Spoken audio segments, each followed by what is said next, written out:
Sud Radio, les clés d'une vie, Jacques Pessis. Les clés d'une vie, celle de mon invité, sans oublier un passé où vous avez multiplié les succès.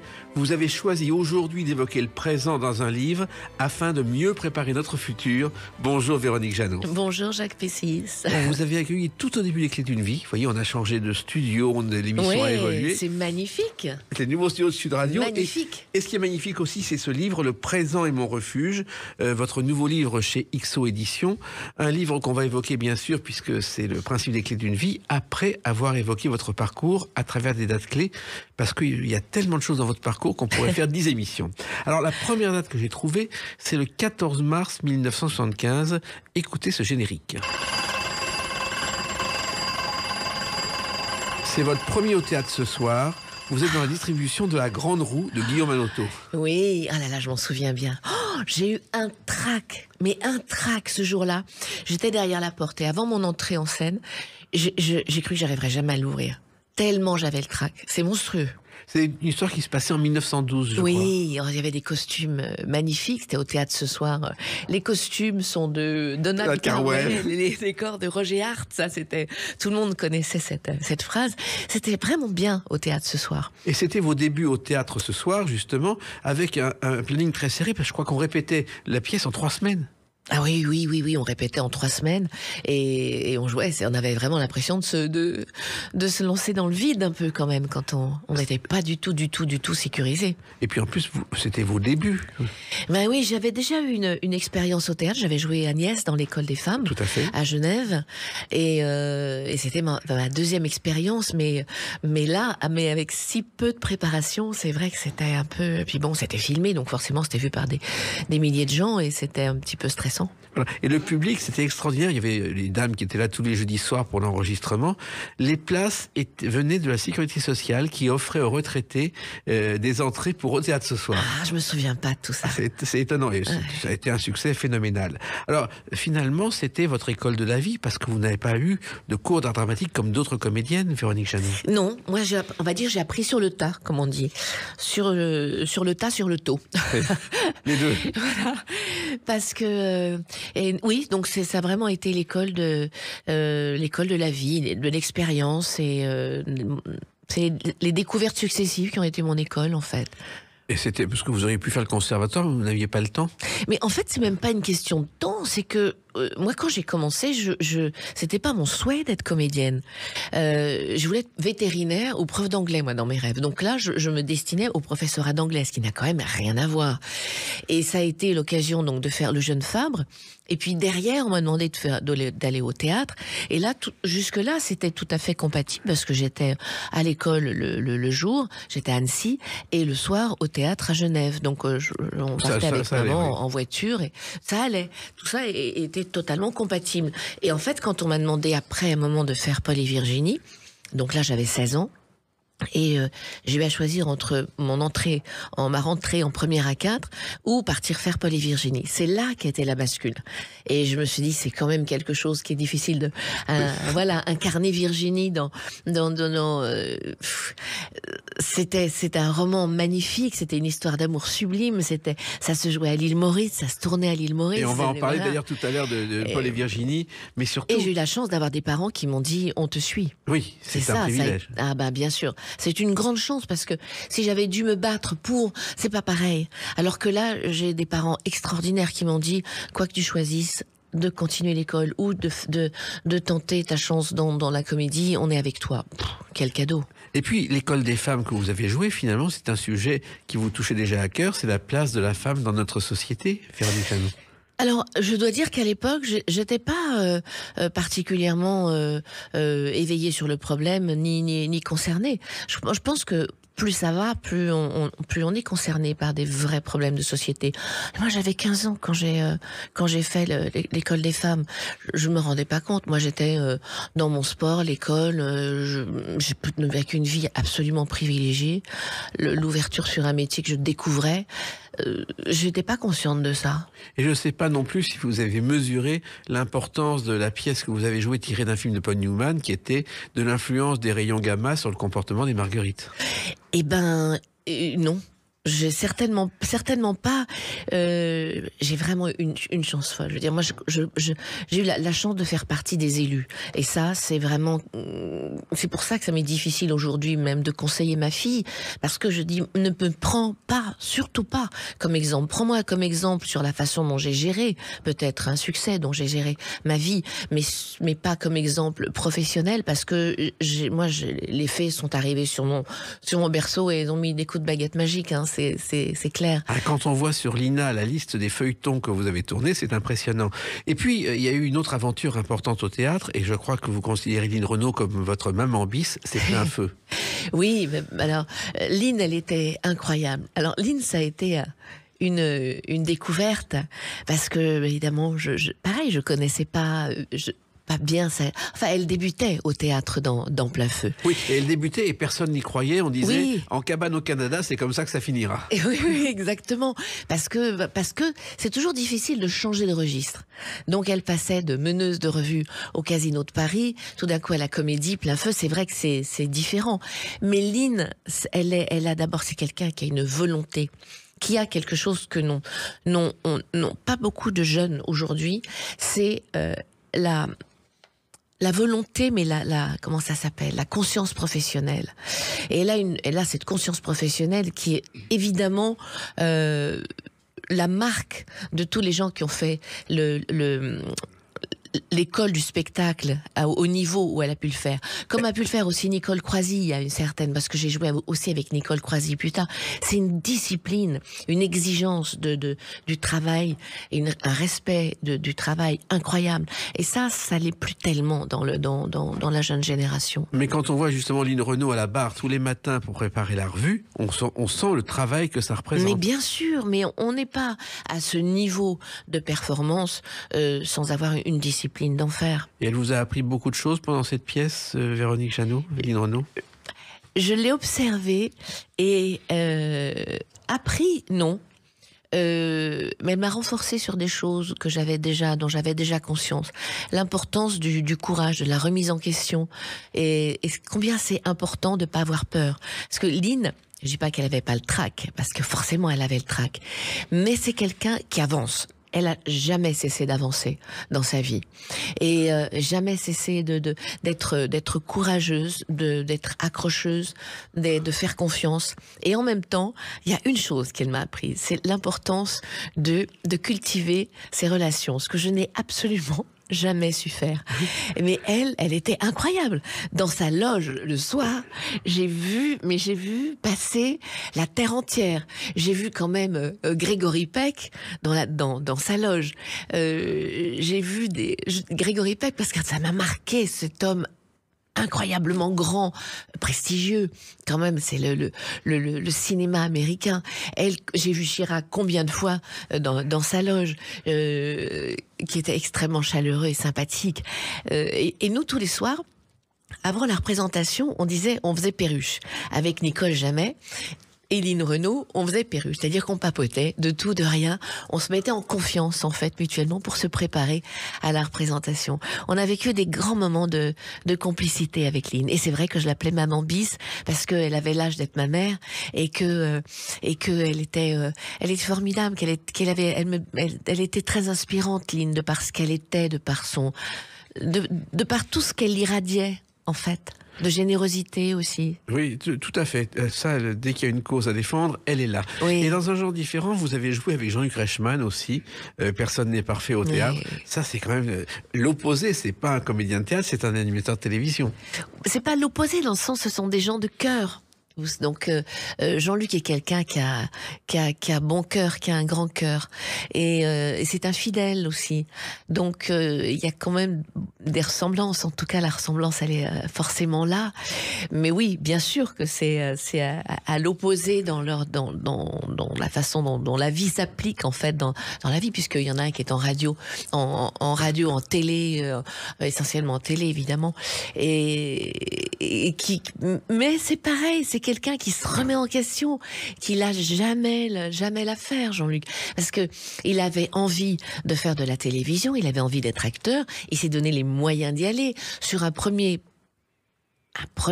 challenge, on va dire, qui était à mon sens moyen, mais qui faisait écho à ses rêves, parce qu'il rêvait d'Actari, et il s'est fait un truc dans les animaux et tout, mais bon, c'était écrit bizarrement. Et puis après, il y a eu les Léo Mattei, et ça, c'était formidable. Et puis vous avez vu, et vous au aussi... théâtre, il était formidable. Oui, et vous êtes aussi remise en question avec les monologues du vagin. Oui, mais c'est pas une remise en question. Pour moi, c'est une continuité. C'est pas une remise en question. C'est une expérience différente. La remise en question, c'est quand on change totalement d'orientation. Moi, j'ai changé de registre, peut-être, si on peut dire. Mais non, ça a été une expérience parce que c'était en direct public, où on s'adresse, on joue avec le public. Mais ça a été joué dans le monde entier, les monologues du vagin. C'était une expérience très particulière, quand même. Très, très particulière. Parce qu'on incarnait 3 personnages différents. Donc, on se mettait dans la peau de 3 personnages, et forcément, il y en avait forcément une qui était douloureuse. Pas bizarrement d'ailleurs, pas systématiquement celui qu'on pouvait attendre. Moi, je sais que je me suis payé une bonne crise de larmes sur le personnage de la petite fille.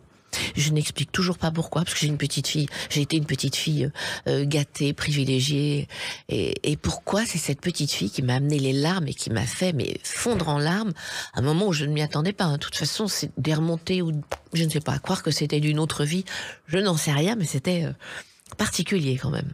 Et une autre date importante dans votre vie, c'est le 24 décembre 1974. À tout de suite sur Sud Radio avec Véronique Jeannot.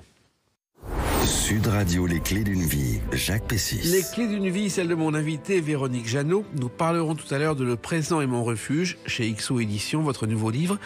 Et je reviens à une date, le 24 décembre 1974. On a déjà évoqué le sujet, mais on y revient avec ce générique. Paul et Virginie, justement, un feuilleton en 13 épisodes, d'après le roman de Bernard de Saint-Pierre, que vous connaissiez d'ailleurs au départ. Non, je ne le connais. Non, je l'ai découvert quand on m'en a parlé la première fois. Je trouvais ça tellement joli. Et en fait, il s'était inspiré pour ce roman d'un fait divers authentique. En 1774, il y a eu le naufrage du Saint-Gérant, le navire du roman, et il y a eu la mort de 2 amants à son bord, Madame Caillou, une créole, et Monsieur Longchamp de Montendre, un membre de l'équipage. Et ça lui donnait l'idée du livre au départ. D'accord. Donc vous vous êtes retrouvé à l'île Maurice, comme oui. on a dit, en un temps où c'était pas encore une destination totalement touristique. Non, c'était pas encore touristique, et c'était très authentique, et je veux dire que ça avait un charme fou. J'y suis retournée il y a pas très longtemps, et j'ai malheureusement constaté avec une certaine tristesse combien cette île magnifique et pleine de charme avait été happée par le progrès dans les grandes villes qui sont devenues, où il y a ces malls, ces centres commerciaux qui pourraient être à Paris comme à New York, comme n'importe où dans un monde civilisé, on va dire. Donc, ce qui est assez formidable, c'est que des endroits... Alors, j'ai été sur un domaine privé, et j'ai redécouvert, parce que moi, je sais jamais où je me situe, en fait. Je sais jamais où je vais, je sais jamais où je suis par rapport à où. Et là, je m'étais jamais posé la question où se situait le décor de Paul et Virginie. Et ben en fait, il était dans le domaine de l'Étoile, à l'époque, qui était un domaine privé, et j'ai revu intact le pont sur la rivière, devant la case de Virginie, et les cases de Paul et Virginie intactes. Il y avait une soirée qui était organisée pour le retour de Virginie, et on était servi justement par des hommes avec des perruques, comme à l'époque, mais c'était magique. Et ce décor est là, préservé intact, sur une immense propriété qui appartient à des privés. Et en fait, l'île est préservée finalement par ces quelques grandes familles qui ont une grande partie de l'île, ce qui peut paraître injuste et qui en même temps sauve l'île, l'authenticité de cette île qui est absolument magique, magnifique. Oui, et il faut la préserver ainsi. Et quelqu'un d'autre s'est intéressé à l'île Maurice et a fait un Paul et Virginie, mais au théâtre. Écoutez. Ce bateau qui part oui. pour les anciennes colonies. Jean-Jacques Debout, Paul et Virginie. Jean-Jacques Debout, magnifique chanson. Magnifique, redevient Virginie. Il était obsédé par ce spectacle. Il a cherché pendant des mois et des mois le théâtre et le producteur. Il a pu le monter au Théâtre de Paris. Et ça a été fabuleux parce que c'est un roman qui a traversé les époques. On ne sait pas pourquoi. Oui, alors par contre, ce qui est drôle et ce qui est un peu triste, parce que l'île Maurice, à part maintenant être devenue une grande destination touristique, a quand même dans sa légende l'histoire de Paul et Virginie. Et bien aujourd'hui, les jeunes ne connaissent pas l'histoire, la légende de Paul et Virginie. Et pourtant, il y a plein de restaurants qui s'appellent Paul et Virginie, d'endroits qui s'appellent Paul et Virginie. Et bien, ils savent pas. Ils ne connaissent pas leur histoire. C'est fou. Hein. C'est dommage, c'est dommage. Et je crois qu'en revanche, ils connaissent les interdits. Je crois qu'il y a de plus en plus d'interdits dans l'île. Bon, il n'y a pas que dans l'île, hein. Il y en a partout de plus en plus d'interdits. Mais je ne sais pas. Vous en aviez vu, vous avez été frappé par les interdits que vous voyez un peu partout. C'est ce que j'ai vu ça dans votre livre. À l'île Maurice ? Non, oui, à l'île Maurice, c'est partout. Ah, partout, oui. Non, je n'ai pas parlé spécialement de l'île Maurice où j'ai vu des interdits. Des interdits, il y en a de plus en plus. Il y a plein de petites règles au quotidien qui font que la vie est beaucoup moins sympa, beaucoup moins simple qu'avant. Il y a le slogan « Il est interdit d'interdire » de 1968, qui est en fait un slogan de Jean-Yann, qu'il avait lancé dans une émission. Il est bien dépassé, hein, cet interdit d'interdire. Il doit se retourner dans sa tombe, notre pauvre Jean-Yann. Alors, il y a aussi, effectivement, le jeune Fabre qui avait compté pour vous, et il y a le destin aussi qui vous a permis de rencontrer Cécile Aubry peu de temps avant qu'elle disparaisse, et ça vous a marqué aussi, Véronique Chagnon. Ah oui, ça m'a marqué, parce que dans le genre, je ne sais jamais où je suis, j'étais avec maman, aller déjeuner dans un endroit qui était en fait à côté de Saint-Cyr-sous-Dourdan, et je n'ai pas réalisé tout de suite, et tout d'un coup je me suis dit, mais c'est à côté de chez Cécile, que je connaissais très bien, où j'allais pendant le tournage avec Mehdi, où on allait pendant les week-ends. Et tout d'un coup, je me suis dit, mais si c'est pas loin, ça me ferait tellement plaisir de la revoir. Et en fait, c'était à côté de l'endroit où on était. Et je frappe à la porte, et je me dis, bon, ou elle est contente, ou elle est pas contente. Mais je veux pas passer à côté du fait qu'elle soit contente. Et si elle veut pas, on me dira qu'elle est pas là, et sinon, ça sera le moment de discuter avec elle. Et en fait, elle était en train de bricoler, parce qu'elle était toujours en train de bricoler. Et j'ai retrouvé Cécile, Pouki, comme on la surnommait, dans toute sa vigueur, cette force de vie qui a toujours habité ce petit bout de femme incroyable, qui avait une silhouette d'adolescente et une force de titan et une volonté de faire, et qui m'a, malheureusement, qui était extrêmement heureuse qu'on se voit, qui vivait avec l'idée que je lui en voulais depuis le jeune Fabre, parce qu'elle était persuadée de m'avoir heurté, de ne pas m'avoir assez entourée, un peu violentée en fait pendant le tournage, ce qui était vrai dans ce sens, mais parce que moi je sortais en fait c'était la première fois où je sortais du cocon familial, et donc ça a été effectivement un petit peu dur, mais jamais, au grand jamais, je ne l'ai responsabilisé de quelque chose que je pouvais parfaitement comprendre, avec une telle responsabilité sur les épaules. Et je pense que ça lui a fait du bien déjà de le savoir. Et qu'est-ce que j'ai eu la surprise de voir sur sa cheminée, c'était mon livre Trouver le chemin, où je parlais en fait du chemin qui avait été le mien à travers la maladie à l'époque, et aussi de mon évolution à travers et de tout ce qui faisait partie de ma vie, et où elle a lu aussi que je ne lui en voulais pas, et combien le jeune Fabre avait été important pour moi, et voilà le chemin aussi à travers la maladie qu'elle était en train elle-même de parcourir à ce moment-là, de traverser. Et ça a été une rencontre merveilleuse et tellement importante, parce que j'ai pu lui offrir aussi mon documentaire que je venais de faire, qui était Dakini, le féminin de la sagesse, et elle a pu écouter le disque des Dakini, parce que ce DVD était un disque un peu magique, justement, avec des mélodies et des chansons très particulières, chantées par des personnes très particulières, de haute spiritualité. Et ça l'a énormément aidé dans son parcours. Malheureusement, la chimio, elle l'a pas supporté. Elle n'a pas été accompagnée en parallèle, ce qui, à mon sens, est indispensable. Et elle est partie. Et ça a été un gros chagrin pour moi. Ce qu'on comprend, alors il faut savoir aussi que vous avez grandi en même temps que vos feuilletons. Et aujourd'hui encore, vous êtes dans un feuilleton, Demain nous appartient. Et ça, c'est aussi totalement inattendu pour vous. Et vous apercevez combien les tournages ont changé. Ah oui, ça, c'est le moins qu'on puisse dire. Mais ce que je trouve un peu beaucoup dommage, c'est que... mais bon, moi j'ai vécu ça comme une expérience. Je dirais que 5 ans avant qu'on me le propose, je n'imaginais pas être dans une quotidienne, parce que ça me faisait un peu peur, je dois dire, comme expérience, que j'en avais pas une image très... valorisante, et que je me suis dit à un moment, allez, allons voir. Et en fait, j'ai eu énormément de plaisir, parce que j'ai découvert une équipe de comédiens formidable, une grande famille à ce niveau-là, et c'était très très sympathique. Par contre, il fallait aller vite, qu'on tournait avec 3 metteurs en scène différents dans la journée, 3 décors différents parfois. C'était un exercice très particulier, mais très enrichissant. Et moi, je m'adapte très vite. Donc, je suis quelqu'un qui s'adapte extrêmement vite. Donc, ça m'a pas posé de problème. Mais c'était un très bon exercice.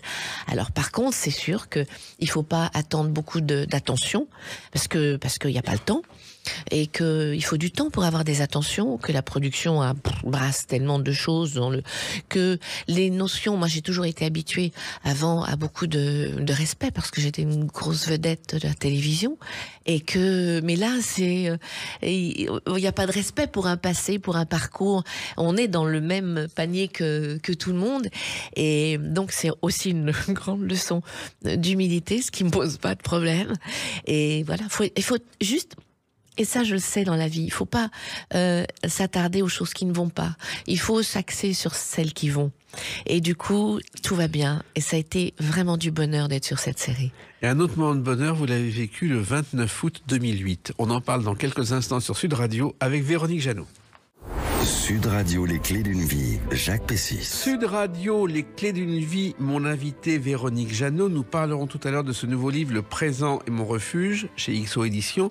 Et avant le présent, il y a le passé, et une date importante, le 29 août 2008, c'est ce que j'appelle le grand saut. Un saut en parachute à l'occasion des Jeux Olympiques. Vous vous en souvenez ?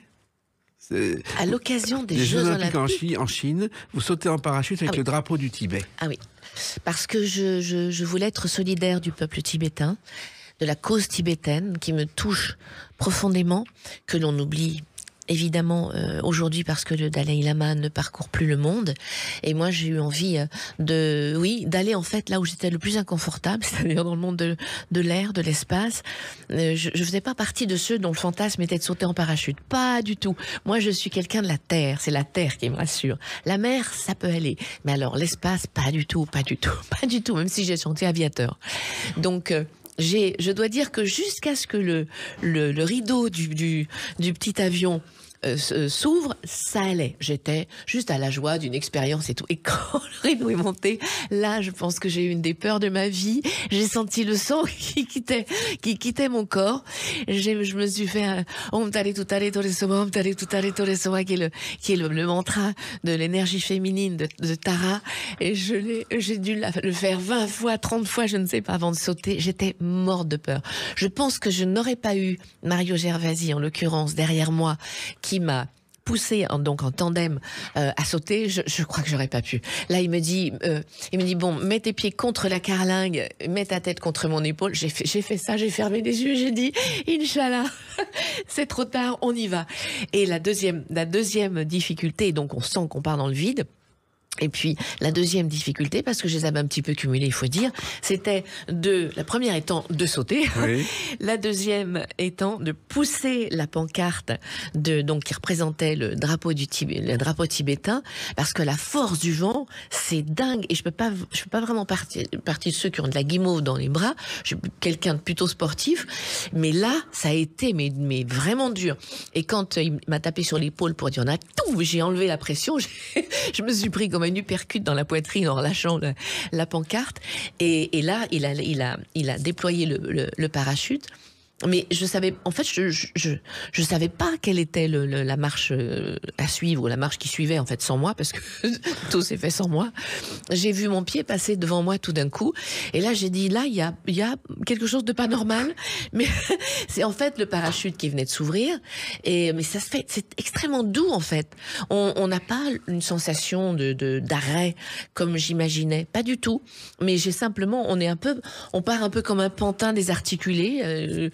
moi, toute ma résistance, elle était axée sur ma pancarte. Donc, j'ai pas eu le temps de sentir grand-chose d'autre. Et au moment où le parachute s'est ouvert, je pense que j'ai pris ça a été le choc de la pancarte plus que du parachute qui a interpellé mon corps, on va dire. Et puis après, voilà, on a continué de descendre sur cet endroit absolument magique qu'est le Mont Saint-Michel, qui m'est apparu de l'avion comme une tête d'épingle, et que j'ai vu se rapprocher petit à petit. Et je suis arrivée en bas, donc pareil, il fallait que j'accroche normalement les bourrelets de ma combinaison pour être sûre de ramener mes jambes contre ma poitrine, mais je pouvais pas le faire parce que je voulais pas lâcher ma pancarte. Donc j'ai dit espérons que les abdos tiennent, et parce que j'avais demandé, j'ai dit si jamais je peux pas ramener mes jambes sur ma poitrine, il se passe quoi? Il me dit vaut mieux pas parce que comme on arrive, ça peut casser. Donc j'étais motivée pour remonter les jambes, faut dire. Donc tout s'est bien passé. Simplement j'ai une petite barre traumatique à l'atterrissage, mais bon, voilà. Mais ça valait la peine, on va dire. Mais exactement. Cet été, Isabelle Aubray, pour ses 85 ans, je ne sais pas si vous le savez, s'est offert un saut en parachute. C'était le rêve de sa vie. Ah oui. Moi, c'était pas le mien. Voilà. Elle est montée à 4000 mètres d'altitude, et elle a sauté. Le bonheur de découvrir ce genre de choses. Mais pourquoi vous avez eu cette idée si vous n'aimiez pas le parachute? C'est pas moi qui l'ai eu. On m'a demandé est-ce que t'as trop peur pour le faire? Et je trouvais que c'était justement de dépasser ma peur ce jour-là qui donnait une valeur à ça. Et parce qu'encore une fois, c'était ni le fantasme ni l'envie qui m'habitait de sauter en parachute. Donc je trouvais que c'était un acte fort, et je l'ai fait. C'est Mario Gervasi qui m'a proposé de le faire. Mario qui m'avait aussi proposé de sauter au-dessus de l'Himalaya. Et malheureusement, vu ce que j'avais vécu dans mes oreilles, j'ai dit là, je pense que si je veux rester un petit peu capable d'entendre ce qu'on me dit, je pense qu'il vaut mieux que je m'abstienne de ça. Ça a été un peu violent quand même à ce niveau-là pour moi. Alors justement, mais il a fait sauter, je crois, une femme de 90 ans. Oui. Oui, non, mais il est incroyable, Mario. Oui, écoutez, qui continue comme ça, mais je crois qu'on ne sautera plus ni l'un ni l'autre. Voilà. Non, moi c'est bon, je suis guérie. Alors justement, le Tibet, l'Himalaya, le bouddhisme, ça a été vraiment une découverte pour vous, Véronique Jeannot, qui a complètement changé votre vie. Ah, totalement. Ça a changé la vision ma vision de la vie.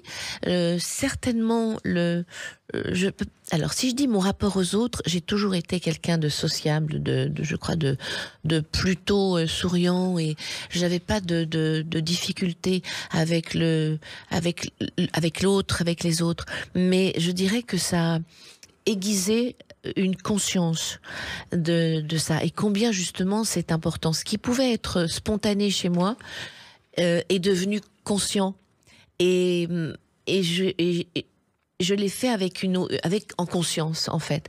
Et ça n'en avait que plus de valeur. Parce que je savais aussi pourquoi je le faisais. Et combien c'est important de faire exister l'autre.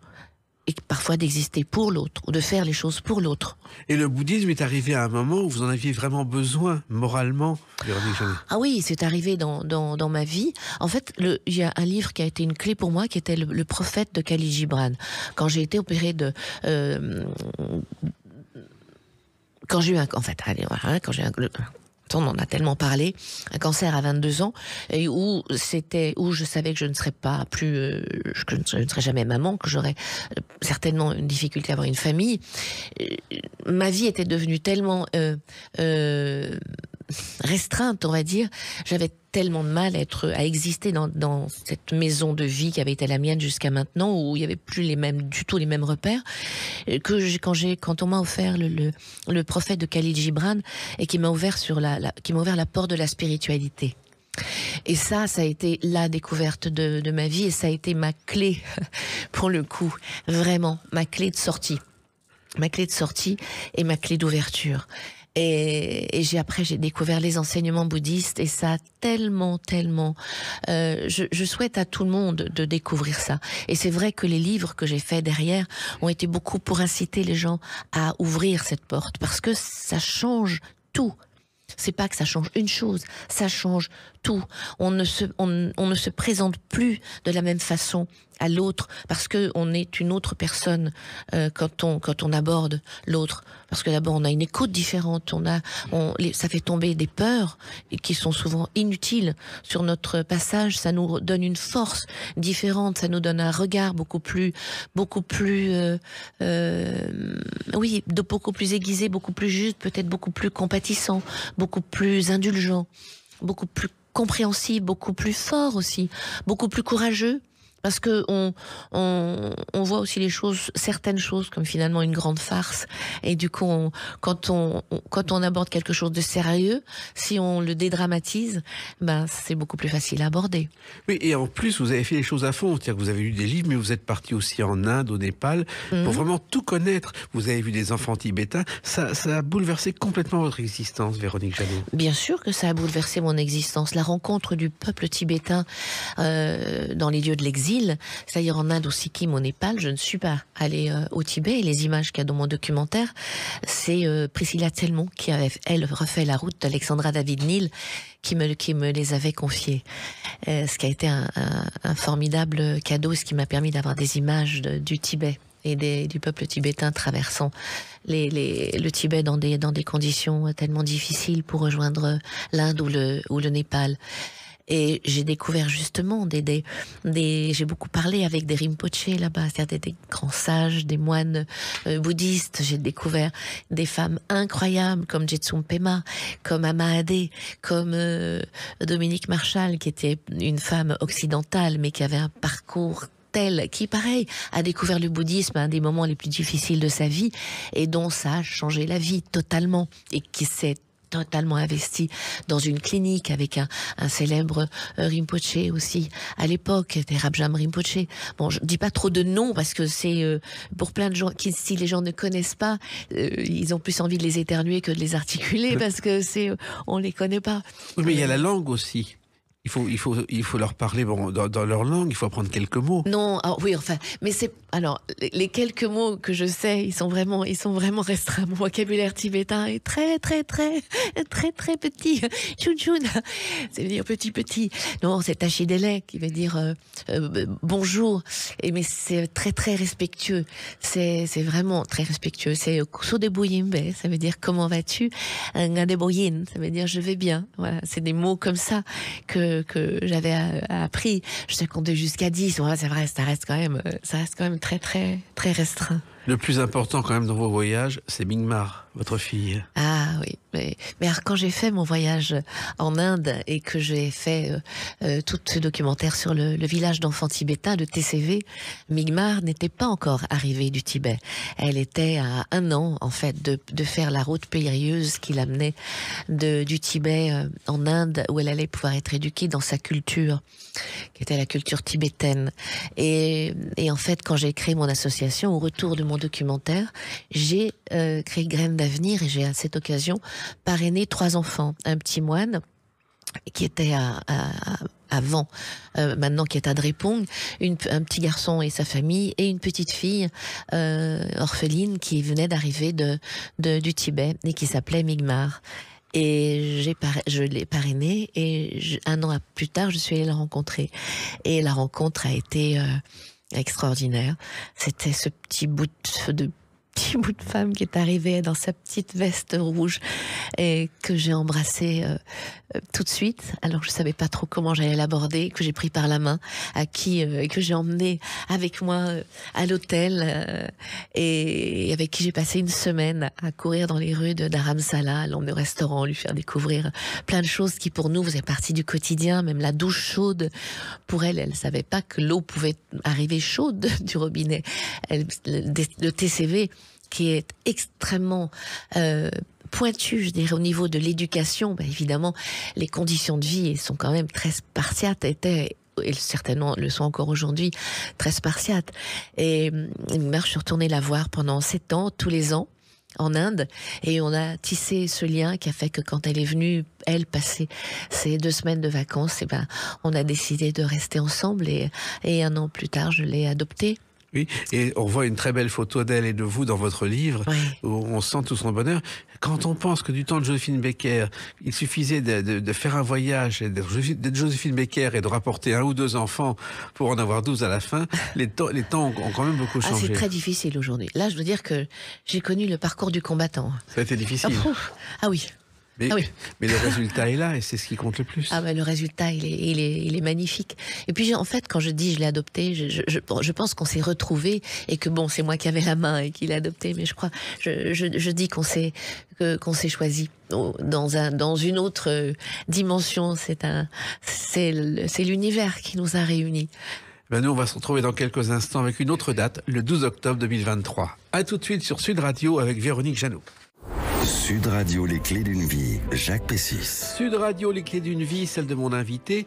On a évoqué votre parcours et notamment tout ce qui s'est passé avec le Tibet, avec le bouddhisme. Et justement, est sorti le 12 octobre 2023 un nouveau livre, Le présent est mon refuge chez XO. Alors, vous avez déjà publié plusieurs livres, notamment sur votre parcours dans le bouddhisme. Et là, ce livre-là est destiné à tirer des leçons de ce que la vie vous a appris, Véronique Jeannot. Ben oui, et que j'ai eu envie de partager dans un monde qui devient de plus en plus difficile à vivre pour un maximum de gens, avec des repères que l'on perd beaucoup, des valeurs qui s'étiolent de plus en plus. Et je trouve que qu'il faut pas en oublier certaines qui sont capitales et en développer aussi d'autres qui nous permettent de vivre un peu mieux, à commencer par prendre le temps de s'arrêter un peu et de savoir de se retrouver, de prendre le temps dont on a vraiment besoin pour être avec soi, pour comprendre comment on raisonne devant une situation, avec ce monde, comment on raisonne avec lui, tout simplement, et ce qu'on peut faire pour le vivre mieux. C'est compliqué. C'est compliqué. Parce qu'il faut prendre le temps, justement, d'écouter les autres, de connaître les autres, et ça, c'est pas si facile que ça aujourd'hui. Et soi. soi. On sait même plus où on va, pourquoi on y va. Parce que ça va trop vite, parce que c'est métro boulot dodo pour trop de gens, et que en fait le temps s'est accéléré réellement, et on demande de plus en plus de travail parce que pour des raisons multiples, il y a de moins en moins de gens employés dans un endroit et on demande la même quantité de travail. Donc il y a une quantité de stress, mais infernale sur les épaules des gens. C'est pas pour rien qu'il y a autant de burn-out, c'est pas pour rien qu'il y a aussi peu de gens qui sourient dans la rue. Vous en voyez beaucoup des gens sourire dans la rue ? De moins en moins. De moins en moins. Et ils sont totalement... alors là, ils sont pas avec eux, ils sont avec une musique dans les oreilles, et vous voyez, ils sont dans un regard intérieur, mais qui ne leur appartient pas. C'est terrible. Je me souviens c'est de plus en plus vide. Oui, mais je me souviens avoir croisé 2 amoureux main dans la main sur des rollers dans un jardin public, et chacun avait un téléphone de son côté et téléphonait. C'est affreux, mais regardez, il suffit de regarder à table. Vous allez dans un restaurant, chacun sur sa tablette, toute génération confondue, et c'est sûr qu'ils ne regardent pas les mêmes choses. Hein. Alors, ce livre... Il y a une incommunication même au sein des familles. Oui. C'est terrible. Et puis bon, tout ce qui s'est passé, tous les événements qui ont lieu ces dernières années n'ont pas arrangé les choses. Et vous militez justement dans ce livre pour un présent qu'il faut vivre et pour une ouverture des consciences, Véronique Jeannot. Parce que c'est indispensable. C'est indispensable de développer sa conscience aujourd'hui, simplement de vivre en conscience de ses pensées et de ses actes, de ne rien faire avec des automatismes qu'on ne contrôle même pas, qu'on ne mesure pas, qui peuvent nous faire du mal, et en tout cas ne pas nous faire du bien. C'est-à-dire que nous avons besoin d'un bon état de santé mentale, et pour ça, la solution, c'est peut-être la méditation. C'est la solution. Mais la méditation, c'est un grand mot qui fait peur à plein de gens. Parce que les gens s'imaginent que pour méditer, il faut être dans la position du lotus avec les deux mains sur les genoux. Mais c'est pas du tout ça. Alors oui, c'est important d'avoir une posture quand on médite, mais il y a méditation et il y a l'appel à être conscient et présent d'abord à soi et à ce qu'on est en train de vivre, à ce qui est en train de se passer, ce qu'on est en train de faire. C'est déjà la première chose. Le premier déclic, c'est être juste conscient et de ne pas laisser les pensées partir à droite, à gauche. On a 1 milliard de pensées qui sont dans notre tête en même temps qu'on est en train de faire quelque chose. On ne s'en rend pas compte. Mais quand on décide de se mettre au calme, là on se dit mais j'en ai jamais autant de pensées. Non, elles sont toujours là. Sauf que là on les entend parce qu'on décide de s'arrêter. Parce qu'on vit le présent. Parce qu'on décide d'être dans le présent. Qu'est-ce qui se passe? Qu'est-ce que j'entends? Qu'est-ce que je vois? Qu'est-ce que je vis? Comment je suis au moment là où je le dis. Alors, il y a des petits trucs. Moi, par exemple, j'ai une sonnerie qui est The Mindfulness Bell, ça s'appelle. Et on peut la mettre, par exemple, tous les quarts d'heure, toutes les demi-heures, toutes les heures. Et juste quand ça sonne, ça vous dit, qu'est-ce que tu fais là, à ce moment-là? Quelles sont tes pensées? Est-ce que tu es présent à toi? Présent à soi, on ne l'est jamais. Ou tellement rarement. Sauf qu'au moment où ça sonne, on se dit, ah, voilà, là, je suis présente à moi. Qu'est-ce que je fais? Qu'est-ce que j'entends? Qu'est-ce qui se passe? Qu'est-ce que je vois? Et comment je me sens? C'est des petits trucs comme ça. Voilà, savoir s'arrêter un moment et juste se poser avec soi. C'est ça, là, c'est par là que ça commence. Et vous évoquez dans cette société aussi quelque chose qui est un défaut, et vous le faites aussi, on dégaine trop vite, souvent à cause de l'hypersensibilité. Mais bien sûr, quand on est hypersensible, on est hyper réactif. Alors quand on est spontané aussi, ça part vite. Dans le bon sens, comme dans le mauvais. Quand on est enthousiaste, on est quelquefois trop spontané. Quand on est hypersensible, on se sent très vite agressé. Et donc la réaction à une attaque, c'est une défense. Forcément. Donc si on n'a pas de problème avec les mots, ou on est totalement bloqué par une injustice ou quelque chose de trop violent, et dans ces cas-là, on est un peu scotché, on ne sait pas quoi répondre, ou tout d'un coup, les mots peuvent partir et on peut les regretter. Et puis ça part trop vite. Oui, et surtout, il faut écouter son corps pour en prendre soin. Ah oui, ça c'est on n'est pas dans la même question. Non, bien sûr qu'il faut savoir. Mais c'est une autre question, c'est un autre point très important que vous évoquez dans ce livre. Ben parce que notre corps nous dit des choses qu'on ne prend pas le temps d'écouter. Et c'est quand on se pose vraiment et quand on est justement dans une forme de méditation que on entend bien mieux ce qu'il nous dit. Et il nous dit aussi où c'est bon d'aller pour nous et où c'est pas bon. Et même à la limite, si on doit aller là où c'est pas bon, si on le sait, il y a des portes qu'on a fermées. Donc, on sait que ces portes-là sont fermées, donc on ne sera pas bobo, là. Parce qu'on est prévenu et qu'on est armé. Mais si on n'y va pas, si on ne sait pas que là, c'est pas bon pour nous parce que ça résonne pas bien, eh ben, on est beaucoup plus vulnérable. Et on se fait du mal, finalement, inutilement. Et puis dans ce livre, il y a des conseils vraiment pratiques et tout simples à suivre. Véronique Jeannot, par exemple, on peut vivre en communion avec la nature. Et vous donnez l'exemple d'un bourdon dont on peut avoir peur. Oh là, c'est pas la communion, c'est quelque chose qui m'avait interpellé un jour. Oui. Parce que le bourdon, c'est un insecte qui est extrêmement lourd, qui a des petites ailes et on peut se demander comment il peut voler parce qu'il défie toutes les lois de la pesanteur. Et il y a des scientifiques qui ont bossé, qui ont planché longtemps pour comprendre en fait le bourdon, c'est une façon de se servir de ses ailes qui fait que, mais dans l'absolu on pourrait se dire il peut pas voler. Donc c'est aussi la façon dont l'homme se sert de ses qualités, de ses aptitudes qui fait qu'il peut aussi apprendre à voler différemment. Mais ça peut se décliner ça peut se décliner sur l'humain. Et cette communion avec la nature, la communion avec la nature, elle est indispensable parce que la nature, par définition, est naturelle. Parce que on vibre sur la même fréquence que la nature, alors la musique qu'on entend aujourd'hui dans les radios ne sont pas sur la même fréquence que notre corps, puisque elle a été changée après-guerre.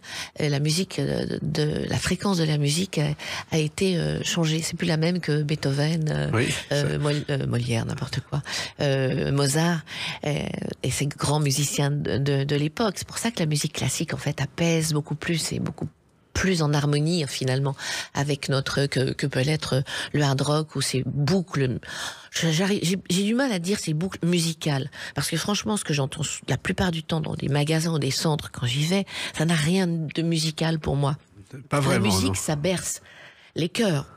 Ça peut ouvrir les cœurs, la musique.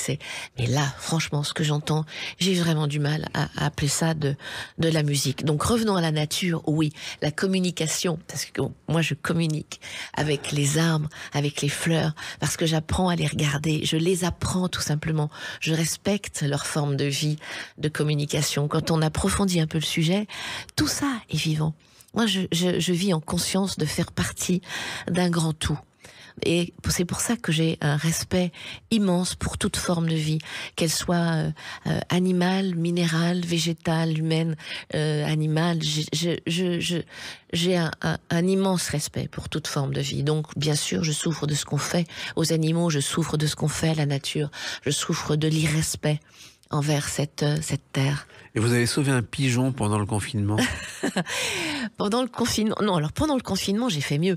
Le pigeon, je l'ai sauvé quand j'étais en tournage à Sète sur Demain nous appartient. Je l'ai ramené je l'ai sauvé du bec d'un goéland. Je l'ai ramené dans ma campagne et je l'ai soigné et tout jusqu'à ce qu'il sache voler. Et je la fais très très courte, mais ce qui a été fou, c'est que d'abord pendant plusieurs jours il est resté à côté, il se perchait partout où j'étais, et puis un matin il est parti, je l'ai vu s'envoler, je ne l'ai plus revu jusqu'à revenir à Sète sur le tournage de Demain nous appartient, et j'ai revu Pilou parce que je sais que c'était lui, parce que quand on apprivoise un oiseau ou un quelconque animal, on le reconnaît entre mille, et Pilou, à sa façon de marcher, il boitait, il était sur la fontaine de la place de Sète. C'était incroyable, le pigeon voyageur, il était revenu à Sète. Mais pendant le confinement, c'est 2 petits merles que j'ai sauvés. Et là, ça a été une aventure, c'est mieux qu'un voyage en jet privé, hein, c'est ça que je dis dans le livre, mais c'est vraiment ça. C'est extraordinaire qu'un petit être de l'espace ait envie, parce qu'ils étaient libres totalement, viennent vous rejoindre comme ça sur un petit sifflement, qui viennent battre des ailes pour que vous leur donniez les petits asticots, voilà, c'est vos petits enfants que vous faites grandir, et quand ils ont l'âge de voler, ils choisissent de rester avec vous. Et ça a été à moi de leur expliquer que non, il fallait qu'ils vivent leur vie. Ça a été c'était génial, cette aventure extraordinaire. Et vous êtes aujourd'hui une femme comblée par votre travail, par votre vie. Et je crois que votre grande fierté, c'est quand même votre fille aujourd'hui, Véronique Jeannot. Ah oui, vraiment, ma grande fierté. Quand je dis je suis fière d'elle, je suis fière de ce qu'elle est, de ce qu'elle devient. Jour après jour, elle est de plus en plus belle, dehors comme dedans. Et c'est un petit bijou de beauté, mais d'intelligence, de l'approche qu'elle a de la vie, de sa volonté qu'elle a toujours eue, et du chemin qu'elle fait, qui est courageux, où elle veut aujourd'hui être dans l'audiovisuel, et elle se donne les moyens, elle fait des stages, elle n'a pas les 2 pieds dans le même sabot, hein, et elle est vraiment... Et moi, elle me parle, c'est fou, parce que maintenant, on est sur la même voie.